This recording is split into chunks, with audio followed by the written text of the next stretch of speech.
과거에서 현재로, 현재에서 과거로 라반특 타임머신 두 번째 타보겠습니다.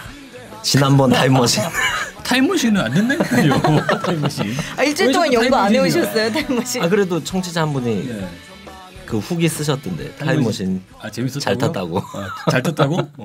네, 오늘 타임머신은 똘마니들의 최후. 타임머신 주제어는 이제 꼬붕, 똘마니 뭐 이런 걸로 하겠습니다. 이기붕과 김무성입니다.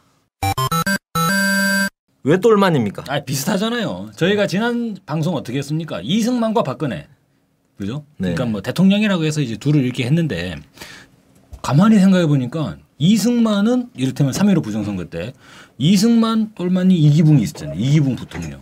유명했죠. 이번에 박근혜 대통령, 김무성 대표가 있어요. 정치는 지는 것이다라는 아주 이상한 궤변을 나왔던. 네. 그러니까 어떻게 되냐면 이기붕은 이승만, 똘마니. 어릴 때 드라마 제목도 기억이 안 나요. 무슨 드라마를 봤어요, 101. 네. 근데 이기붕이 기억이 나요, 저는. 그래요? 네. 그 아부를 떨고. 그때도 똘마니였어? 엄청 유명. 그때 유행어도 있었어요. 그 이승만이 모르세요? 방구를 뿡 끼니까. 각하. 시원하시겠습니까? 그게 유행어였다니까요. 그래서 뭐만 있으면 각하 시원하시겠습니다. 우리끼리 어린 친구 애들끼리. 그리고 또 뭐 김무성 대표 역시 그죠? 약간 다른 면이 있어요. 하지만 뭐 박근혜 대통령이 한나라당 대표하던 시절에 그때 김무성 지금의 대표가 그때 한나라당 사무총장을 했죠. 그렇죠. 그러다가 이렇게 그러니까 그때 김무성은 한나라당 사무총장이었고 박근혜 대표였으니까 대표 비서가 있을 거 아니에요. 비서의원을 그때 유승민이 했어요. 그래서 김무성과 유승민이 친박계로 이렇게 알려졌는데 나중에 완전히 뭐 작살났죠. 김무성은 잘 갈아타는군요. 잘 갈아타는. 갈아타기에 화신. 그래서 저 뒤에서 말씀드릴 건데. 탔을 때는 또 확실히 쭉쭉 빨잖아요. 그렇죠. 상전을. 뒤에서 말씀드릴 텐데 이기붕은 한번 꼽으면 빨대를 여기다 꼽으면 그냥 그걸로 그냥 끝까지 가는 거예요. 그래도 지조가 있네. 그러다가 죽었죠. 그땐 딴 데 꽂을 빨대가 없었어요. 딴 데 꽂을 데가 없어서. 근데 저는 김무성은 진화했어요. 여기저기 꽂고 다녀. 저는 이기붕이라고 하면 그 우리 지난 시간에 다뤘잖아요. 3.15 부정선거에서 네. 그 부통령으로 출마했었던 사람이잖아요. 근데 우리가 이승만에 대해서는 좀 많이 아는데 이기붕은 사실 저는 솔직히 잘 모르거든요. 3.15 부정선거도 그러네요. 이승만이 드라마를 보고 잘한 것도 아니고 그 시절에는 그런 역사책을 많이 보신 것도 아니고. 예, 저는 그랬습니다. 학창 시절에. 그래서 이기붕을 보면 사실 별로 알려져 있지 않아요. 그 자체가 그러니까 3.15 부정선거로 정말 알려지는 것 같아요. 자유당 시절에. 그러니까 대한민국이 해방이 되고 1945년도 해방이 되잖아요. 해방 이전에 이기붕이 뭐 하던 사람인가라는 걸 보면 딱히 뭐 드러나는 부분은 없어요. 뭐 연희 전문학교를 다녔다고 하던데 그것도 중퇴하고 그리고 또 미국인 선교사랑 통역으로 활동을 하면서 이때 뭐 친미파가 되는지 모르겠지만 나중에 미국을 가요. 미국 가가지고 이승만을 만나거든요. 미국에서 이승만을 만나는데 미국에서도 별로 뭐 볼 게 없이 뭐 호텔에 종업원으로 취직해가지고 있다가 그러다가 뭐 별 볼일 없이 살다가 들어왔는데 이 이기붕이 한 가지 결혼을 했는데 결혼을 누구랑 했냐? 박마리아라고 하는 미국에서 이를테면 또 한국인이죠. 한국인 여성과 결혼을 했어요. 근데 이 박마리아가 곤모술수 아부의 대가. 그런데 뒤에서 말씀드리겠습니다만 사실 이기붕이 이렇게 출세 가도를 달리게 된 것은 그 부부가 합작으로 이루어낸 그런 문제다 이렇게 볼 수가 있어요. 박마련 유명하죠. 해방 전후 시기부터 일공하고 이때까지 뭐 김한란 그리고 몸으로 로비 많이 했던 모윤숙 그리고 박마리아 세 명이 그 당시에는 이쪽 친일에서 친미 뭐 이렇게 해가지고 정치권에서 많이 뛰어놀던 여성들이었죠. 세 명. 그래서 정리해드리자면 이기붕과 김무성을 비교하자면 첫 번째 비교 권력자의 빌부터 아부하는 정치가 똑같다. 두 번째 이기붕은 부인이 친일파예요. 박마리아 친일 인명사전 등재가 됐죠. 그리고 김무성은 부친이 친일파예요. 가네다 류시잖아요. 셋째는 둘 다 부정선거로 작살이 났어요. 아니 뭐 김무성은 뭐 부정선거 선거 개입이죠.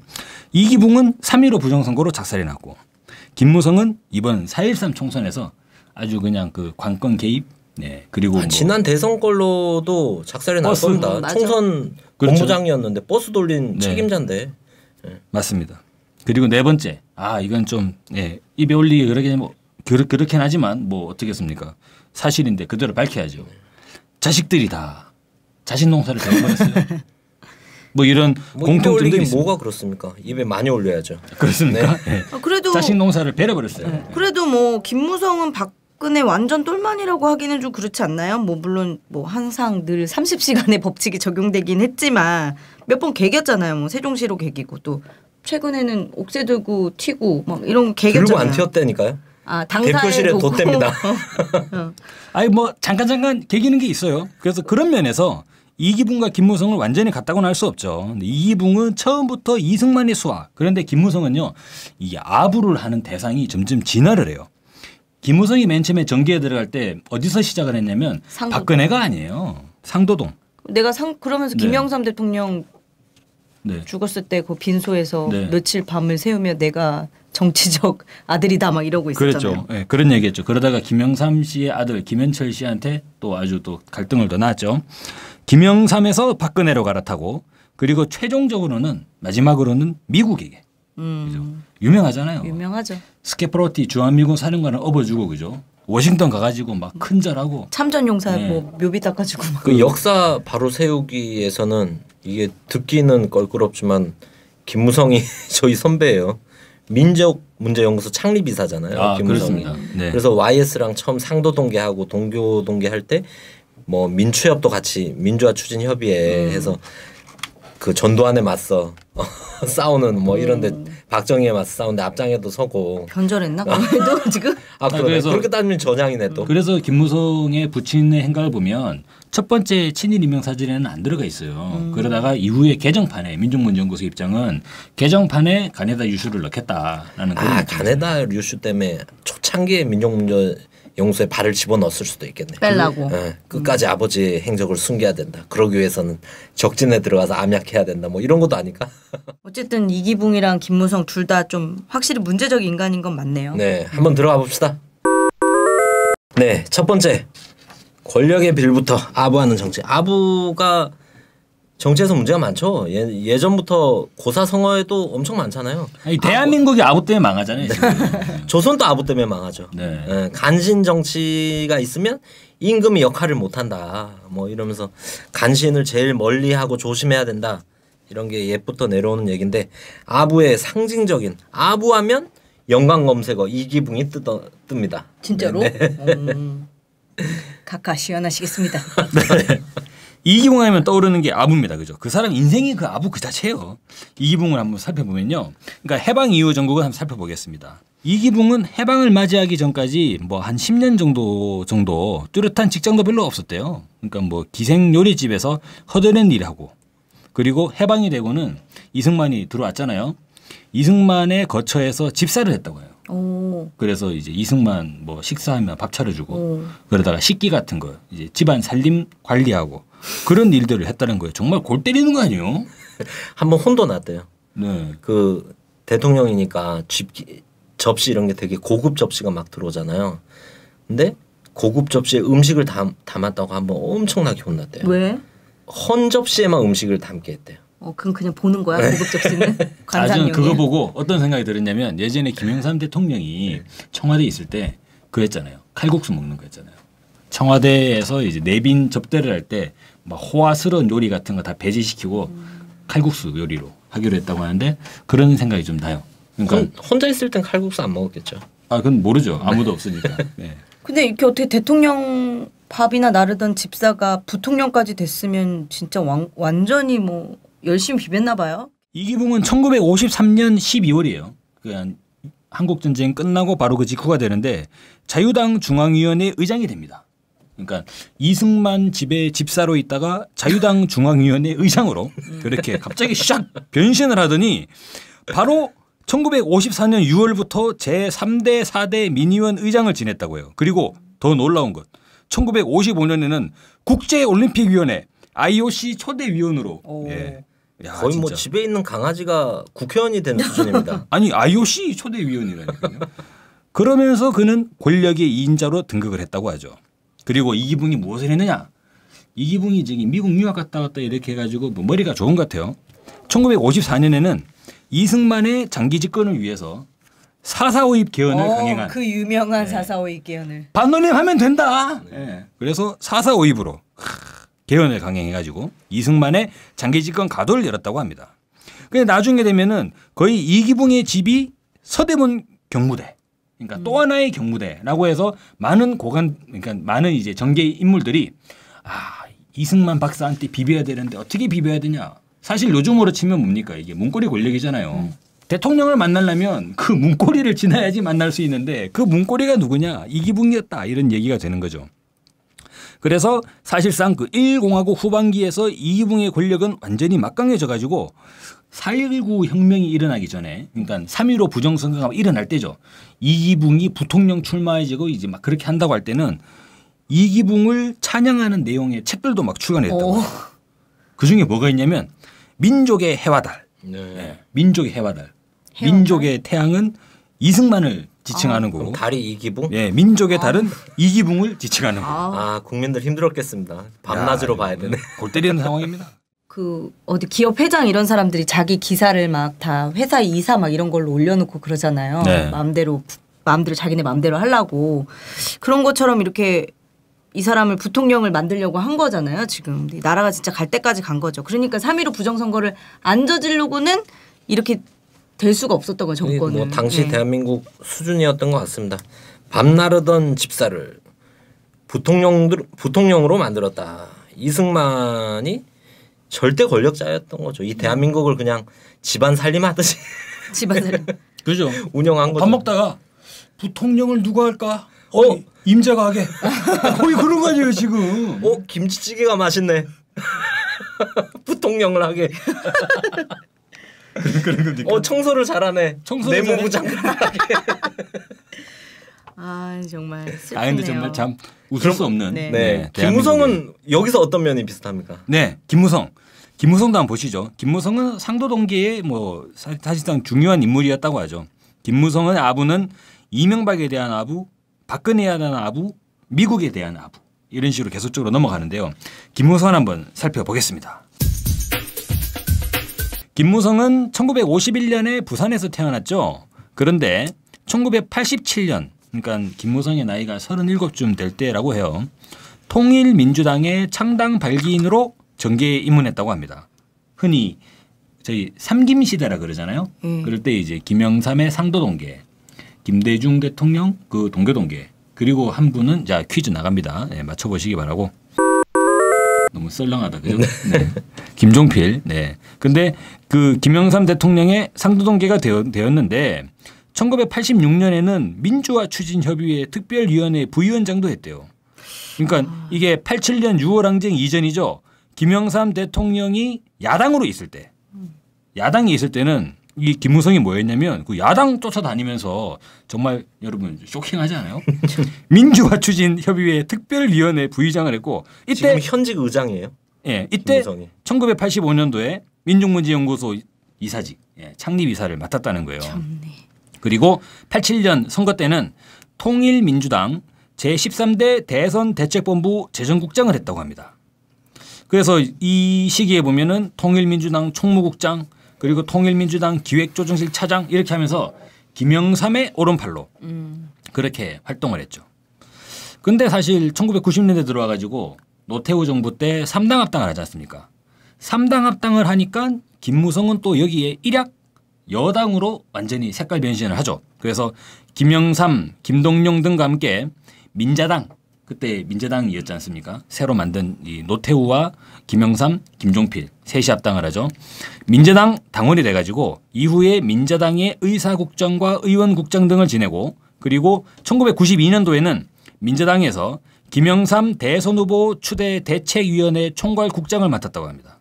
그러니까 민자당으로 전향을 해서 이제 야권에서 여권이 해버린 거죠. 여권에서 김영삼의 오른팔로 완전히 이 활동을 하다가 94년도에는 내무부 차관도 역임을 하고 96년에는 뭐 총선에 출마해가지고 부산에서 당선이 됐다고 합니다. 그런데 이게 그러면 계속적으로 김영삼의 사람으로 가야 되잖아요. 근데 그렇지 않은 거예요. 김무성 대표와 지금 박근혜 대통령이 맺어지게 되는 경우는 2004년 그때 탄핵 정국이었죠. 한나라당의 노무현 대통령 탄핵으로 인해 가지고 완전히 이 한나라당이 작살났지 않습니까? 그때 한나라당의 대표로 급거 이제 스카우트 된 사람이 박근혜 당시 의원이었잖아요. 박근혜 대표가 천막 당사 칠 때 그때 김무성 대표가 한나라당의 사무총장을 했다고 합니다. 그리고 여러분 그 이른바 배신의 정치로 알려지는 유승민이 그때 박근혜 대표의 대표 비서를 했어요. 그때부터 해가지고 박근혜 대통령과 김무성, 유승민이 하나의 이제 친박계 핵심 거두로 자리 잡게 됐는데 이후에 2007년도 대선에서는 누가 당선됐습니까? 이명박. 박근혜가 아니라 이명박 대통령이 당선이 됐잖아요. 그러면서 김무성은 또다시 기류에 약간 변화를 띠게 됩니다. 그래서 그때까지만 하더라도 친박계의 좌장이다라고 불리다가 이명박 정부에 들어와서는 이제 사실 이명박과 박근혜 사이에서 갈등하는 그런 관계로 전환되게 되죠. 그 계기가 뭐냐면 2009년도에 바로 세종시 논란이 있습니다. 그 당시에 박근혜 의원은 뭐라 그랬냐면 세종시에 대해서 원한 고수 입장을 밝혔습니다. 그러니까 행정수도 이전을 해야 된다. 그런데 그 이명박 대통령은 뭐라 그랬죠? 거부했잖아요. 세종시를 이전하는 그 몇 개 부서만 이전하는 걸로 그렇게 변경했지 않습니까? 여기에 대해서 박근혜 의원이 그때 원한 고수가 중심이고 그것으로 박근혜와 이명박 간에 상당한 고를 세웠습니다. 그래서 그때 저희도 기억나지 않습니까? 한나라당 과연 분당하느냐 언제 분당하느냐 친박계 언제 나가냐 이게 카운트아웃 될 때 김무성 당시 뭐라고 얘기했냐면 이명박 대통령 편을 들어버렸어요. 그랬죠. 네. 이건 그러니까 박근혜 대통령 입장에서 완전 뒤통수 제대로 얻어맞은 거죠. 모두가 예상을 못했죠 그때. 네. 네. 그래서 그 얘기를 하는 순간에도 이게 뭐지? 김무성 왜 저러지? 뭔가 오타났나? 이런 얘기를 할 정도로. 네. 그래서 박근혜와 김무성 사이에는 일정한 이제 갈등이 형성이 되죠. 근데 그 직전에 김무성이 한번 혼이 나요. 친박교 자장이다 이렇게 해갖고 공천을 못 받잖아요. 시종일관 그 그렇게 이후로부터 한번 혼이 나고 나서 기조가 바뀐 거죠. 그렇게. 서청원. 네. 네. 줄어보면은 이제 서청원이 나이가 많지 않습니까? 서청원이 계속 김무성 이제 혼내고 최근에도 그 옥새 파동이 있고 이렇게 있을 때 당내 지금 시기에 새누리당에 공천을 하고 있을 때 주로 서청원과 김무성이 최고위원회 회의하면 막 고성 지르고 소리 지르고 뭐 이렇게 많이 했죠. 서청원은 연세 굉장히 많으셔가지고 제가 국회에서 이렇게 가끔 보면 등도 이렇게 구부정하고 곧 돌아가실 것 같던데 막 고성 지르고 그러실 수 있는 기력이 되시나 보네요. 하지만 김무성 대표의 아부의 절정은 뭐 김영삼, 이명박, 박근혜가 아니에요. 김무성의 절정은 바로 미국이었다. 그죠? 김무성은 작년 7월 달에 미국을 방문합니다. 근데 방문하기 전부터 논란은 났죠. 바로 주한미군 사령관 스케프로티를 업어줘가지고 난리를 부렸는데 미국 가서도 많은 논란이 나왔습니다. 큰절 논란. 절무성. 여러분 한국의 오랜 관습에는 존경하는 어른들에 대한 존경과 감사의 표시로 큰절을 하는 관습이 있습니다. 라고 하면서 워싱턴 호텔에서 그죠? 그 미국 한국전 참전 용사들 근데 참전 용사들만 있으면 나이가 많으니까 흔절할 수 모르겠어요. 뭐 그런데 거기에 한 참전 용사와 그 가족들 그리고 주미 제양 군인의 사람들이 모여가지고 식사하는 자리에 참전 군인과 가족분들을 기억하면서 큰절을 올리겠습니다. 라고 하면서 키가 180cm가 넘는 김무성 대표가 인사를 하면서 같이 간 국회의원이 있을 거 아닙니까? 또 같이 갔을 거 아니에요. 혼자 갔겠어요?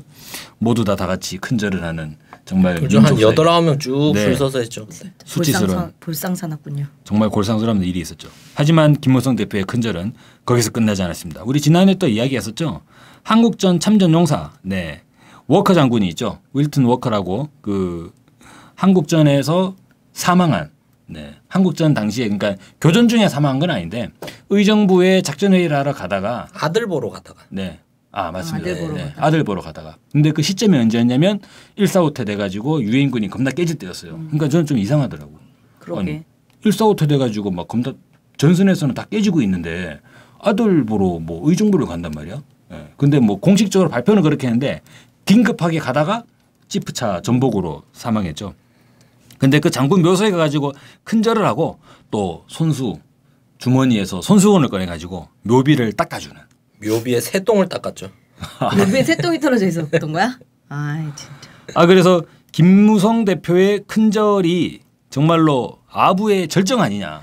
이게 말이 안 되는 겁니다. 이게 외교를 하러 가는 거잖아요. 국가 대 국가 관계에서 누가 봐도 아부를 떠는 거예요. 그러니까. 이게 보는 국민들이 격도 떨어지고 얼굴이 화끈거리는 거다. 그리고 6.25 전쟁 관련해서 미국에게 아부 떨 게 아니잖아요. 미국이 한국 전쟁에 관여를 한 것 자체가 미국 국익을 위해서 한 거고, 그때에 대한 뭐 한국 전쟁 평가 다 뭐 차차하더라도 미국은 미국의 국익을 위해 싸운 거고. 근데 그거를 뭐 절까지 하면서 지금 70년 지나가지고 이거 자체가 너무 격이 떨어진다. 가서 근데 발언들이 또 문제가 많았잖아요. 그 미국과의 동맹은 유일하고 뭐 독보적이고 대체 불가능한 동맹이다. 근데 이때 또 한참 화제가 됐던 게 박근혜 대통령이 중국 가고 시진핑 만나서 한참 관계 좋다 막 이런 얘기할 때 자기는 또 다르게 대선 행보를 한다. 미국에 간다. 그런 좀 이슈화를 하려고 했던 것 같은데 꼭 그 느낌이 뭐였냐면 옛날에 중국에 우리 중국 명나라나 청나라 가갖고 조선이 세자 책봉 받은 느낌 있잖아요. 여기서 허락을 받아야지. 난 대선 주자가 돼야지.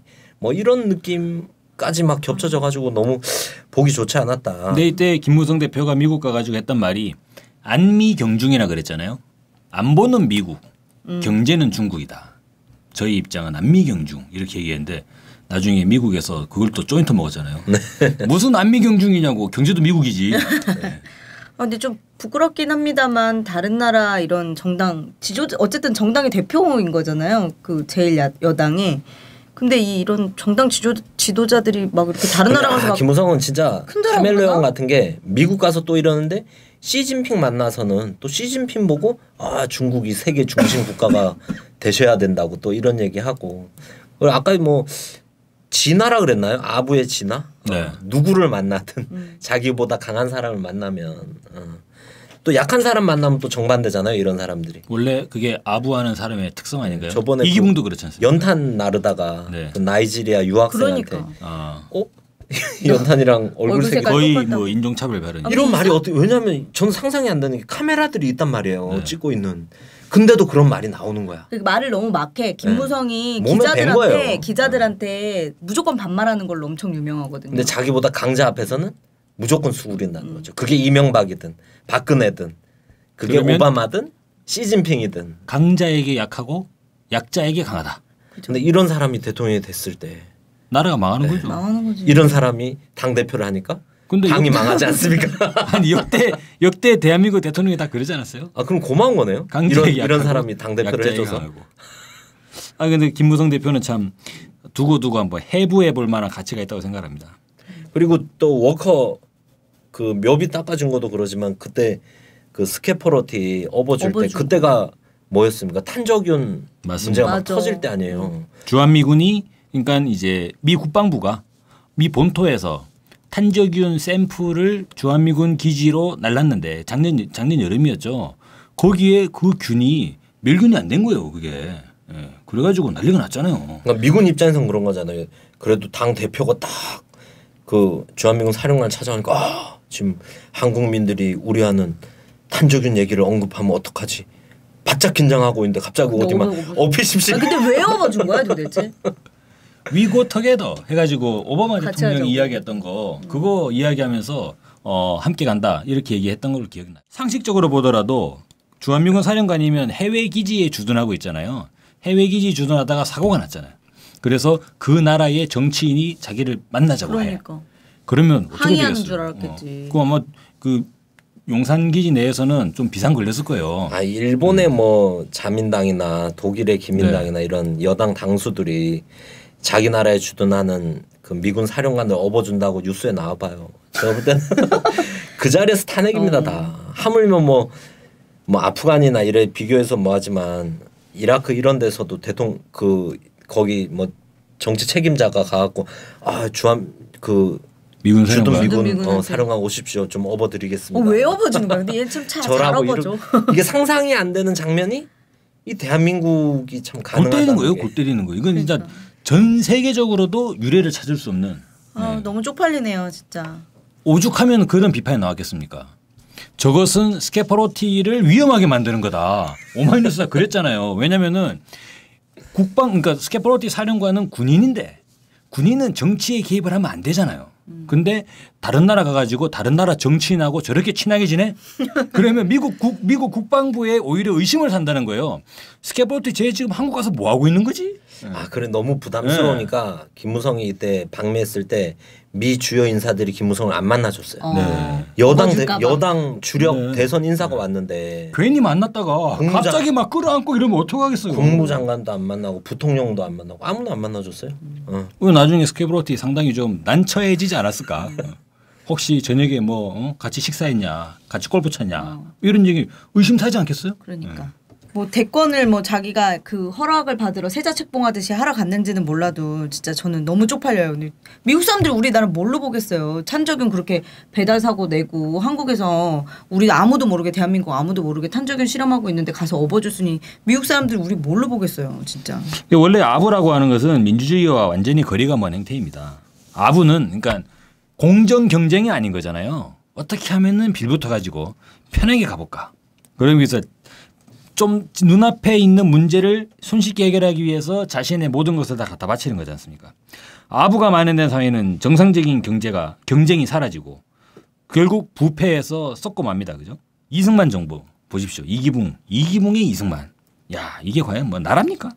부패와 아부 아첨이 낳은 그런 정부 아니냐 이렇게 얘기할 수 있고 오늘의 대한민국도 김무성 대표를 보면 정말 골 때려요. 저런 사람이 근데 일부 모르겠어요. 그냥 뭐 동네 슈퍼 아저씨면 모르겠는데 동네 슈퍼 아저씨인데 뭐 미군 지나가면 어이구 미군 찾아가가지고 업어주려고 그러고 뭐 그런 분들 가끔 계시긴 해요. 동네 슈퍼라도 그런 데는 안 갑니다.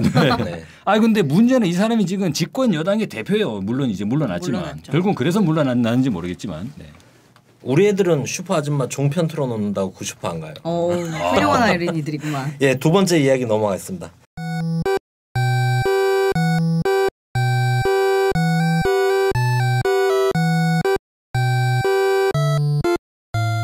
친일의 남편, 친일의 후손, 먼저 이기붕 한번 들어가 보시죠. 이제 저희 반민특위인데 친일 행적을도 다뤄야 되지 않겠습니까? 친일에서도 이기붕과 김무성이 또 겹쳐요. 근데 이기붕은 부인이 친일, 김무성은 부친이 친일 이렇게 됐죠. 부인인 박마리아가 친일파입니다. 자, 박마리아. 실제로 보면은 1930년대 후반 그래서 40년대 들어와 가지고는 이 박마리아가 아주 친일 행각을 걸었다고 합니다. 당시에 앞서서 이제 우리 그 사회자님이 말씀하셨지만 김한란, 그 유각경 이런 사람들과 함께 거의 당시에 YWCA에서 중심 역할을 하면서 중일 전쟁이나 태평양 전쟁의 와중에서 지식인들을 동원한 친일 강연에 적극 참여했다. 그래서 일본의 침략 전쟁을 지원하고 여러분 대동아 공영권 이런 얘기들 많이 했겠죠. 친일 단체인 조선 임전보국단에 가담을 했다고 해요. 조선 임전보국단에 가담을 해서 각종 간담회에 등장해서 징병제를 요구하고 그죠? 징병제에 응하라. 조선 청년들이여. 천황 폐하를 위해 이런 얘기는 했는지 정확히 모르겠습니다만 갑자기 닭깎이 마사오가 오버랩이 돼가지고 박마리아는 이때 활동으로 인해 가지고 민족문제연구소가 이 발간한 친일 인명사전에 그대로 이제 수록 준비 상태에 있어요. 그러니까 친일 인명사전 수록 예정자 명단에 포함됐어요. 아니 임전보국단에 가입해가지고 가려면 지나가지 왜 징병을 막 선전하고 다닌 진짜 너무 용납할 수가 없어요. 가려면 지나가지. 귀양 같은 영화에서 실제 그런 정신 그 위안부 문제나 이런데 징병이나 이런 걸 동료 수준이 아니죠. 이 정도면 이 정도 권력자들이 했다는 건 강제 징집에 앞장에 같은 조선인이 나섰다는 건 심각. 근데 이 박마리아가 또 겉모술수로도 되게 유명하다고 하지 않습니까? 네, 그렇습니다. 박마리아가 남편 이기붕의 출세에 아주 커다란 영향을 미쳤다고 합니다. 근데 여기서 좀 깜짝 놀란 게 있어요. 박마리아가 어떻게 이렇게 아부를 떨었는가 하는 걸 보면 아부할 때는 아부의 대상을 잡아야 되잖아요. 누구에게 비빌 거냐 이게 중요하잖아요. 박마리아는 그 대상을 확실히 잡은 거예요. 누군지 아세요? 도너.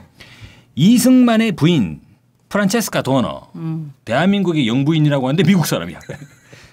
대한민국 초대 영부인. 오스트리아 태생? 네, 오스트리아계 미국인이죠. 네. 대한민국 영부인 미국인이에요. 저 골 때렸어요 아주. 서울대학교 초대 학장 누군지 아세요? 서울대학교 초대 그 학장이 미군이에요. 네, 정말 놀랐는데 어쨌거나 박마리아가 딱 보기에 야, 이 대한민국 정부 이거 돌아가는 꼴을 딱 보니까 여기에서 핵심은 누구냐? 이승만이 당연히 이승만이에요. 근데 이승만 나이가 너무 많잖아. 알고 봤더니 이승만의 부인인 프란체스카가 이것저것 많이 하는 거예요. 그리고 미국인이니까 미군 중화도 가깝고 미국 사람들하고 왔다 갔다 하면서 이런 것도 하는 거예요. 그래서 박마리아가 딱 보기에 야, 프란체스카다. 이래가지고 프란체스카에 딱 붙어가지고 샤샤샤샤샤 했다는 거죠. 둘이 말도 통해서 좋았겠네요. 그러니까 박마리아가 미국 유학 경험이 있다 보니까 영어가 잘 된다는 거예요. 그러니까 그 당시만 하더라도 남자들은 뭐 영어도 할 수 있고 그래서 뭐 미군 통역관도 하고 뭐 그런 사람들이 있잖아요. 근데 여성으로서 실제 해외 유학 경험을 가지고 있고 그래서 이 영어가 능수능란하게 자유자재로 그러니까 프란체스카가 같이 말하기에 편할 정도로 영어가 되기는 어려웠을 거 아닙니까? 그래서 사실상 어떻게 되죠? 분위기는 거의 남편 이기붕은 이승만의 집사. 부인 박마리아는 프란체스카의 이제 뭐 일종의 이런 이제 집사 같은 형식을 하면서 완전히 착 달라붙었던 거죠. 그러니까 프란체스카가 보기에 박마리아가 싹싹하게 되게 이걸 되게 잘했다는 거예요. 싸바싸바 잘했고. 네, 싸바싸바를. 그러다 보니까 마음에 들었고 그래서 프란체스카가 이승만에게 박마리아 중심으로 이렇게 이야기를 해주다 보니까 이승만도 이기붕. 임자가 하게 이렇게 갔다는 거죠. 이 시기에는 물론 여성들의 사회 진출이 활발했던 시기는 아니어서 좀 그렇습니다만 우리가 뭐 베갯머리 송사 이런 얘기가 옛말에 있었잖아요. 그런 걸 통해서 어쨌든 자기 남편을 좀 이렇게 로비를 통해서 뭔가 그 겉모술수로 높은 위치에 이렇게 갖다 놓은 거잖아요. 그래서 이미 이기붕은 1948년도에 대한민국이 출범할 때 대통령 비서실장이 됐다고 해요. 그리고 1949년도에는 서울특별시장. 네. 시장도 있어. 야, 그러면 갑자기 서울특별시장이라고 하니까 저희 그런 얘기 했잖아요. 서울시장을 하면 그다음 대한민국 대통령.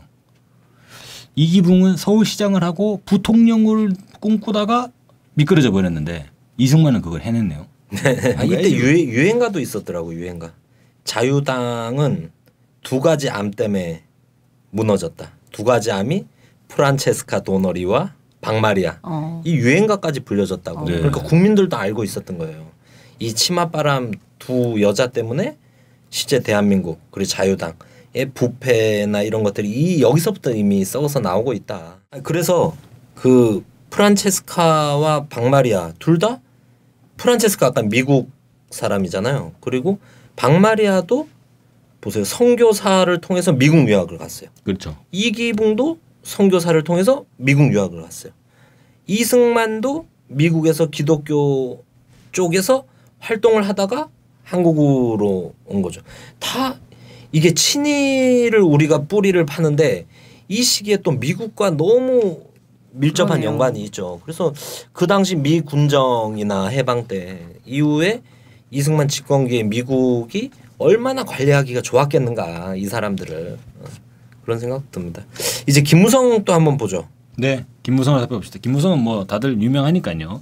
부친이 그 가네다 지난번에 했으니까 이슈. 간단하게. 네, 간단하게 그 일제 침략 전쟁에 협력하는 친일 단체 속에서 일본 군용기 헌납을 했죠. 그래서 그 실질적으로 증거가 나와 버렸어요. 당시 신문에 일본 군용기 헌납과 징병을 독려하는 기명 광고가 그대로 활자가 나와가지고 물증이 딱 제시가 돼버린 거예요.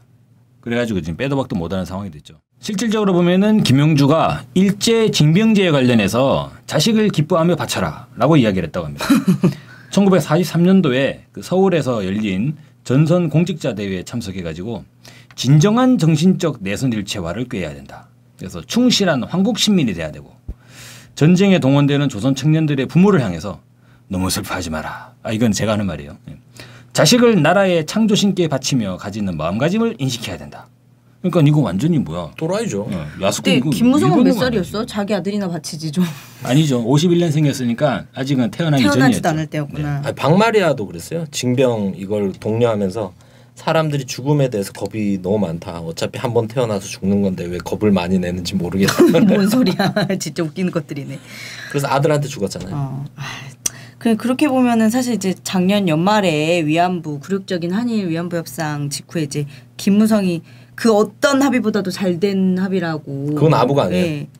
아니 뭐 이랬던 건 진심이 아니겠는가 싶은 거예요. 진심이에요, 진심. 예. 가네다 류슈의 아들이잖아요. 그러니까 이러면서 또 저는 이때 뭐라고 했냐면 김무성이 일본 정부가 돈 내지 않냐. 그러니까 법적 책임지는 거고 아베 정부가 그 어느 정부보다도 진정성 있게 사과했다 막 이런 말을 했어요. 그 직후에 유엔은 바로 일본 노력 미흡하다. 인권 침해에 대한 조사도 없고 가해자들에 대한 형사 추궁도 안 하는 이 조치 미흡하다라고 바로 유엔은 이렇게 해버렸거든요. 근데 진정성 있는 사과라고 그러고 막 이러니까 저는 진짜 이게 진짜 진심이었던 것 같아요. 알고는 있었지만 이 대한민국 역사에서 뭐 냄새가 약간 구린내가 난다 하고 파보면 툭 튀어나오는 게 친일. 이거 썩은 내가 난다. 툭 건들면 친일. 참 서글픈 역사입니다. 네, 세 번째 얘기까지 넘어가죠.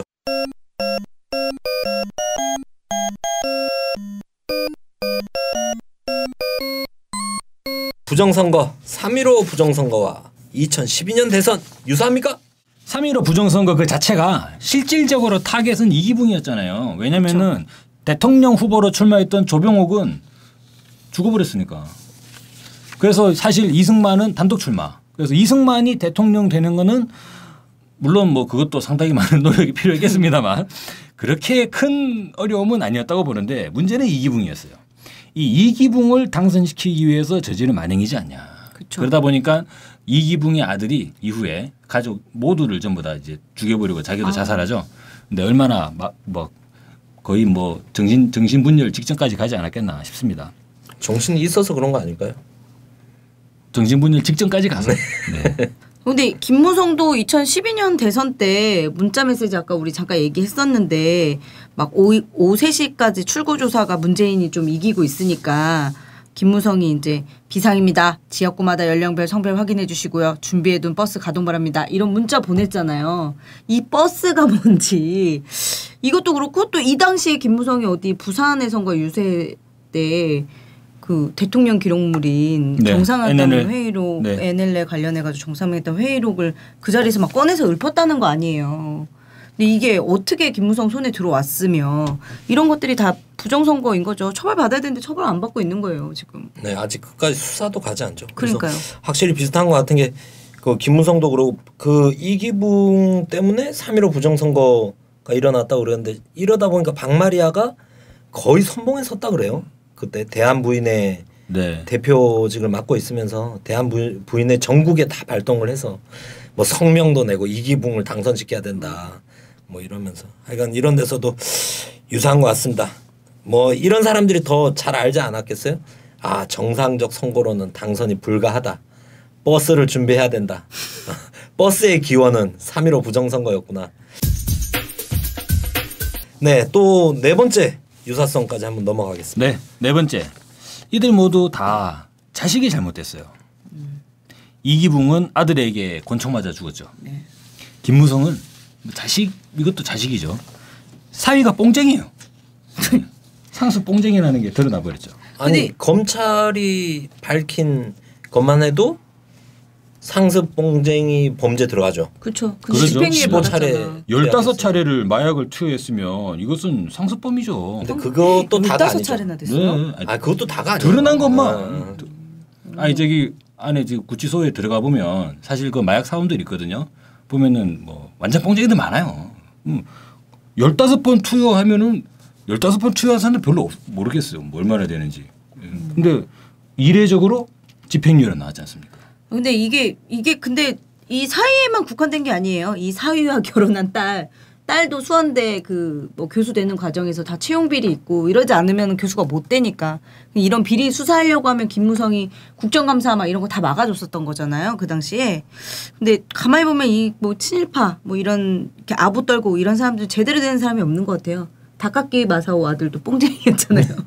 그 이기붕 아들이 이강석이라고 하는데 이기붕이 그 이승만 생일 때 선물로 줬잖아요. 아들을. 양자로. 네. 양자로 드리라고. 진짜 생일 선물로 준 거였어요? 생일날. 나는 그냥 양자 드렸다는 선물입니다. 것만. 하고 딱 뚜껑을 딱 열으니까 아들이 툭 튀어나온 거죠.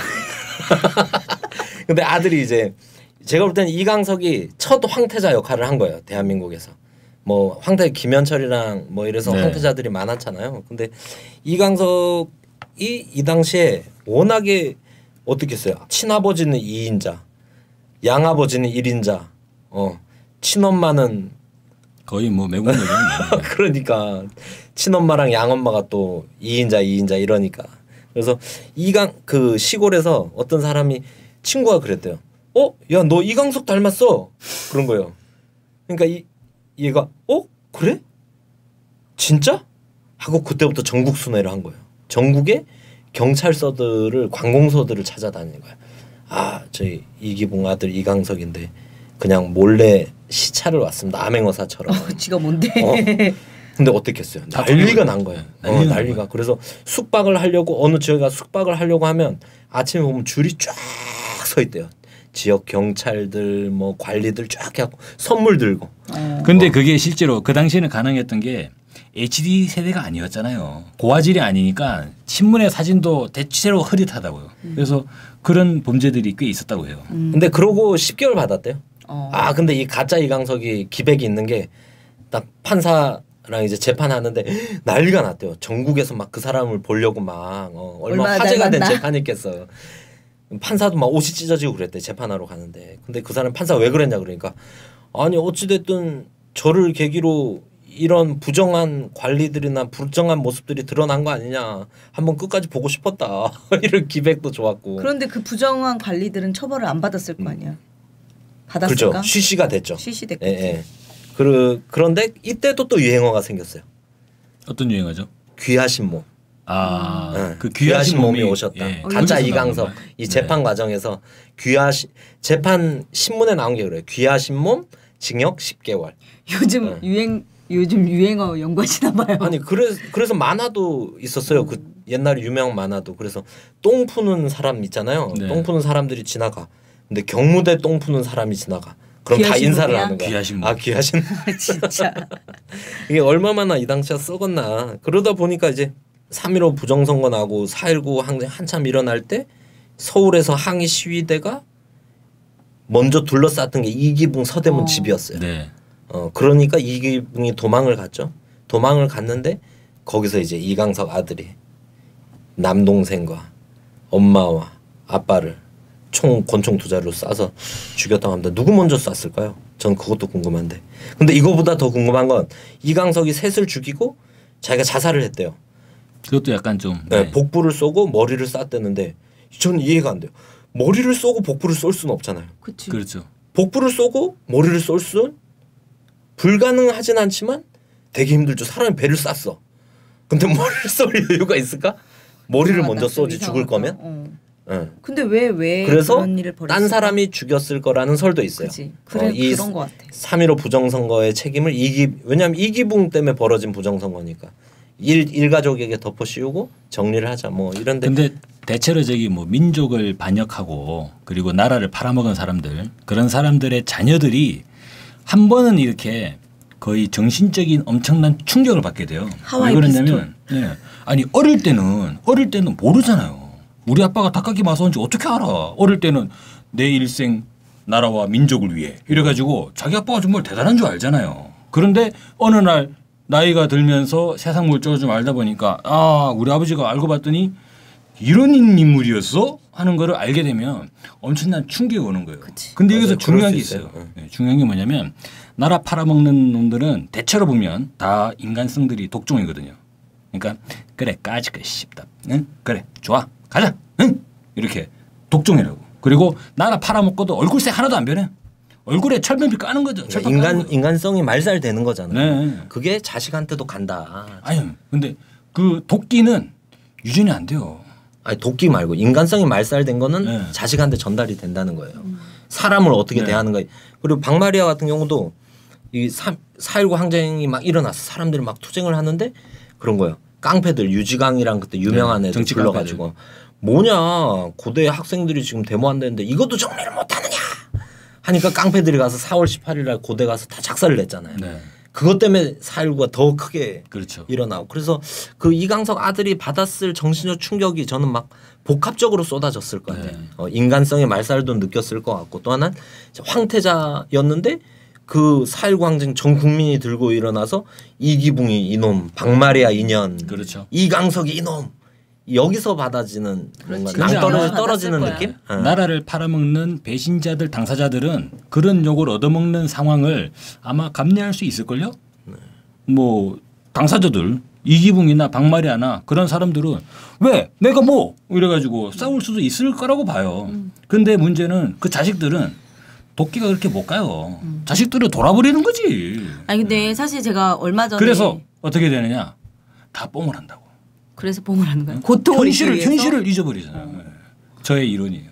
그 김무성 씨 사위 있잖아요. 사위가 무슨 클럽에 자주 가는 거기 소위 이제 지도층의 일진 지도층들의 네. 자녀들이 최태민 손자도 그 사진에 나오고 있어? 그러거든요. 그런 재벌들 뭐 그렇죠. 그 그렇게 여성들은 끼리끼리 이제 모여서.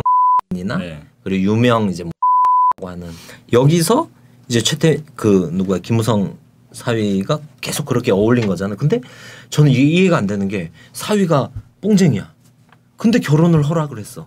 너무 사랑해서 자식을 어떻게 이길 수 과연 없어. 그럴까? 나도 저는 여기 그러지 않다고 의혹이 있어요. 생각해. 자녀를 정말 사랑하면 못하게 사위를 해야지. 병원으로 보내겠죠. 음. 딸을 정말 사랑하면 사위를 감옥에 집어넣겠죠. 근데 결혼을 시켰어. 아니, 여기에 근데- 뭔가 변수가 있다. 왜? 사위 집에서 나온 주사기 하나의 DNA 확인이 안 됐잖아요. 네. 전 이거를 수사도 안 했단 말이에요. 본인이 하겠다고는 했는데 수사는 안 되는 상황이에요. 수사가 안 됐단 말이에요. 아니 근데 그 어찌됐든. 집행유예를 받고 나와서도 이 사위가 무슨 아니 사위기 아니라는 거예요. 아니 어찌됐든. 그러니까 이 집행유예 받고 나왔잖아. 나와서도 그 무슨 그 콘서트장에 막 그 VIP석을 다 빌려가지고 그 짓을 또 했다는 거야. 하루에 3천만 원 술 3천만 원. 처먹고. 그게 또 언론에 나왔어.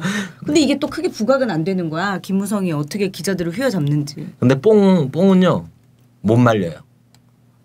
부모 자식도 못 말려요. 한 번 맞으면. 한 번은 없어요 이거는. 한 번 맞으면 영원한 거예요. 아 그래가지고 예전에 영국이 중국 완전 마탱이 가게 만들려고 아편 팔은 거 아닙니까? 그래 딸을 절대 설득 못하는 이유가 있다.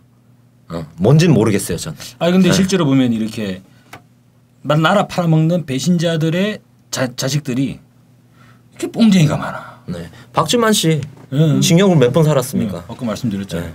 근데 야 좀 오죽했으면 그죠. 박정희의 아들인데.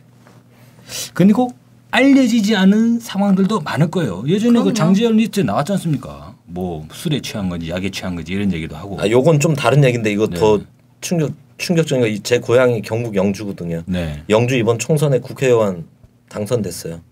누군지 아세요? 누구요? 최교일. 최교일이 누군지 아세요? 누구예요? 김무성 사위를 집행유예로 빼준 변호사예요. 어머. 신기하죠. 김무성 사위를 집행유예를 빼준 변호사가 말이 많이 국회의원이 나왔어요. 됐군요. 이 사람이 전직 예우를 받아서 변호사 할 때 네. 정관 예우 받아서. 정관 예우를 받아서 이제 변호사비도 비싸고 이런 사람이에요. 그래서 집행유예로 빼낸 거 재판을 잘한 거죠. 그런데 공천을 받아가지고 공천도 기적의 공천이라고 말이 나와요. 네. 네. 아니 나는 그냥 그 집이 되게 그냥 신기합니다. 그냥 저는 그 어떻다한 게 아닙니다. 사위네 집이 뭐 무슨 뭐 충청도에서 뭐 손에 드는 재벌집이라 그래서 그냥 돈 문제로만 생각했는데 그런 비하가 있을 수도 아니 저 있고. 방송한다 그래갖고 오늘 오다가 네. 그냥 뭐 마약 사위 뭐 이래 쳐보다가 네. 최교일 어. 최교일 어디서 많이 들어본 거예요. 네. 왜냐면 제 고향의 선거에도 관심이 많구나. 고향 당선자라서 이름을 기억하고 있었거든요. 네. 근데 얘인 거야. 네 그렇습니다. 이게 파도 완전 고구마 줄기네요. 끝이 없습니다. 딸내미 얘기는 뭐 할 것도 없죠. 그죠. 수원대 뭐 수원대 비리 네, 그만뒀죠. 총책이죠. 네. 하여간 뭐 더 이상 교수를 할 수 아니 없을 이런 없어서 그만둔 거 아니야? 집안에서는 이런 이제 뭐 나라를 팔아먹는 집안들 있잖아요. 그래도 모여서 밥을 먹을 거 아니에요. 밥 먹을 때 무슨 얘기하지? 식탁이 너무 넓어가지고 밥 아니, 먹으면서 얘기를 못 할 거야. 손주들도 있을 거 아니야. 손주들한테 무슨 얘기하지? 꼭꼭 씹어 먹어야지 뭐 이런 얘기 알아? 하여간 뭐 친일파 매국 뭐 이런 길을 또 나라를 배신하고 민족을 배신하고 이게 절대 오래 갈 수 없습니다. 어느 순간도 행복할 수 없고 이런 게 오늘의 또 교훈이지 않나. 뭐 비슷한 걸 저희가 몇 가지 살펴봤는데 다른 것도 있죠. 네, 아까 말씀드렸죠.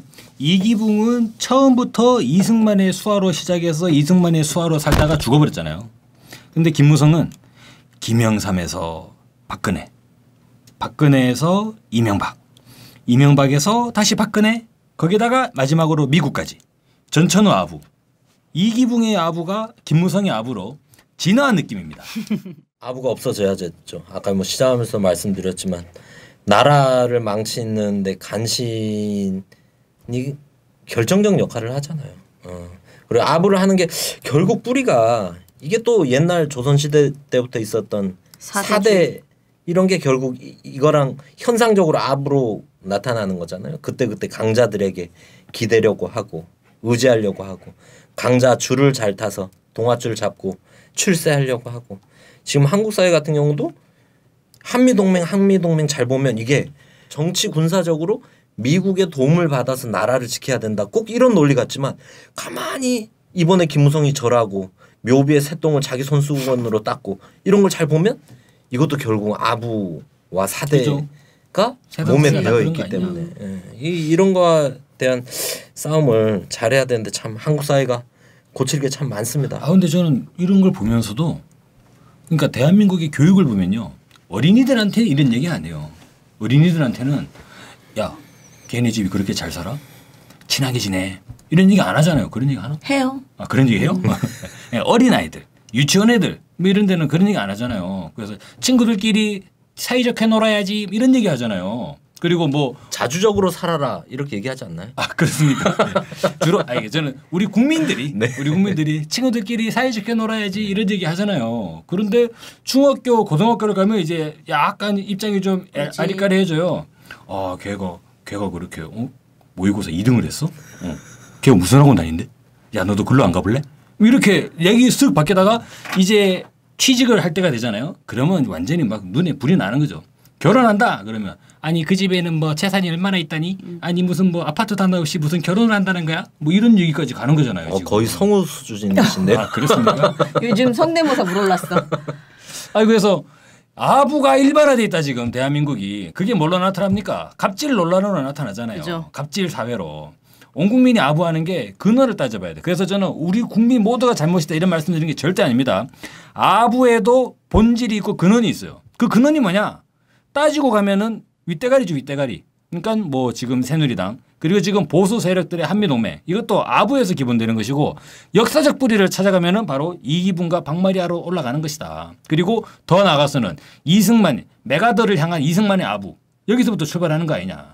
대한민국의 아부가 사라지는 대한민국. 야 그게 바로 진정한 자유대안 아니에요? 전두환이 노래 불렀던 원하는 것은 무엇이든 얻을 수 있고 뜻하는 것은 무엇이든 될 수가 있다는 바로 그런 대한민국이 바로 아부 없는 사회 아니야. 아부 없는 사회 만들어야 되겠습니다. 와, 이 구호 괜찮은데요? 네. 아부 없는 대한민국. 그래요. 근데 이기붕은 어쨌든 아부로 부통령을 꿈꿨고 김무성은 또 미국에 아부하고 이렇게 아부함으로써 지금 대통령을 꿈꾸고 있잖아요. 근데 지금 폭 망했죠. 그것도 공통점이죠. 공통점이죠. 둘 다 폭삭 망했어요. 폭 망했어요. 김무성 어쨌든 총선 4.13 총선 패배의 책임을 지고 뭐 그 전부터 물러난다 하긴 했었지만 당대표 물러나고 대권에서의 꿈은 점점 더 멀어지고 있는 게 아닌가 싶습니다.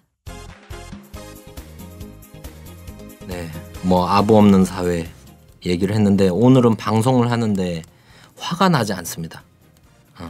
아부를 하고 사대를 하고 나라를 팔아먹은 집안이 어떻게 됐나를 너무 극명하게 저희가 살펴봤지 않습니까? 네. 오히려 불쌍하다는 생각이 듭니다. 왜 그런 길로 들어서 그렇습니다. 근데 그거 한순간의 유혹으로 독립운동가들 집안 있잖아요.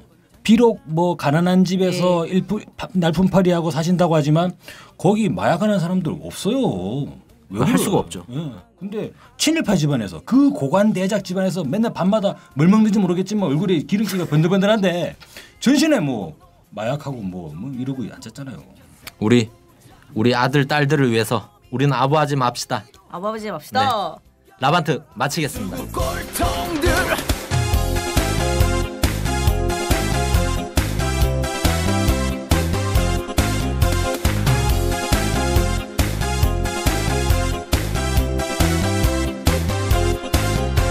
일본 장교가 대통령하고 친일파 후손들이 떵떵거리니 일본 놈들이 망언을 하고 이 나라 없인 여기며 조롱한다.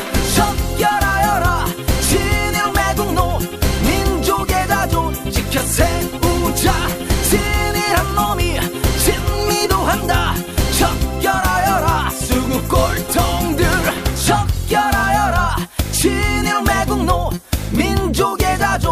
일으켜 세우자.